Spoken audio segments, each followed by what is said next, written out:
येशू प्रति रहेको तिमीहरूको विश्वास र सबै सन्तहरूप्रति तिमीहरूका प्रेमको विषयमा मैले सुनेको कारणले नै मेरो प्रार्थनामा तिमीहरूलाई सम्झना गर्दै तिमीहरूको निम्ति धन्यवाद दिन म थामिन्न।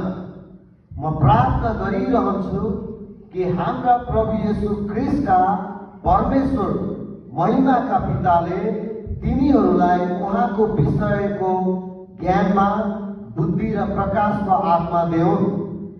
18 पद, म यो पनि प्रार्थना गर्दछु कि तिमीहरूको हृदयका आँखा उज्यालो होस् र कुन आशाको निम्ति उहाँले तिमीहरूलाई बोलाउनु भएको छ र सन्तहरूमा उहाँको महिमित उत्तराधिकारको सम्पत्ति के हो सो तिमीहरू जान्न सक।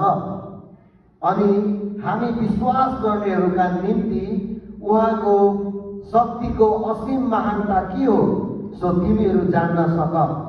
त्यो शक्ति उहाँको महान सामर्थ्यको काम नै हो जो उहाँले ख्रीष्टमा पूरा गर्नुभयो। जब उहाँले ख्रीष्टलाई मरेकाहरूबाट जीवित पार्नुभयो अनि स्वर्गीय स्थानहरूमा आफ्नो दाहिने बाहुलीपट्टि बसाल्नुभयो।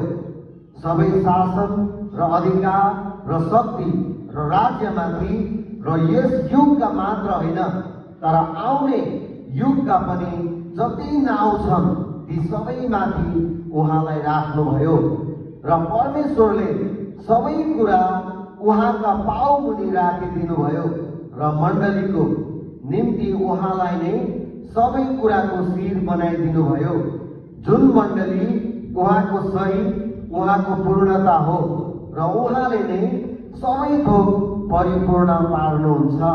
आमेन। परमेश्वरको वचन पढाएर सुनाइबाट हामीलाई आशिष मिलेको होस्। हालेलुया। मैले अघि पनि भने कि हामीले एफएसी को पुस्तकलाई हेरिरहेको छौँ र गत हप्ता इमेजरेबल ब्लेसिङ्स इन क्राइस्ट अथवा नाप्नै नसकिने ख्रीष्टमा त्यो आशिषहरू परमेश्वरले हाम्रो निम्ति राखिदिनु भएको छ भन्ने कुरालाई हामीले हेरिरहेका थियौँ र आज त्यसलाई नै निरन्तरता दिने क्रममा यहाँनिर 15 देखि 23 पदसम्म हामी हेर्छौँ भने धन्यवाद ज्ञापन र प्रार्थना है, the prayer that please father है, जुन चाहिँ प्रार्थना जुन चाहिँ परमेश्वर पितालाई मन पर्ने है, परमेश्वर पितालाई एकदम ग्रहणयोग्य हुने प्रार्थना यहाँ पावलले गरेको हामी पाउँदछौँ। अनि गत हप्ता पनि मैले तपाईँहरूको बिचमा भन्दै थिएँ कि यसको पृष्ठभूमिलाई हेर्ने भने एफिससको यो सहर चाहिँ है रोमी साम्राज्यको अधीनमा थियो अनि पावल स्वयं त्यो बेला झ्यालखानामा थिए अनि झ्यालखानामा हुँदै गर्दाखेरि यो एफिससको सहर चाहिँ मुख्य सहर है, अहिले हाम्रो यो ह्यारिसबर्ग त नभनिहालौँ, यद्यपि मानिसहरू जताततैबाट ह्यारिसबर्गमा आउँदछन्।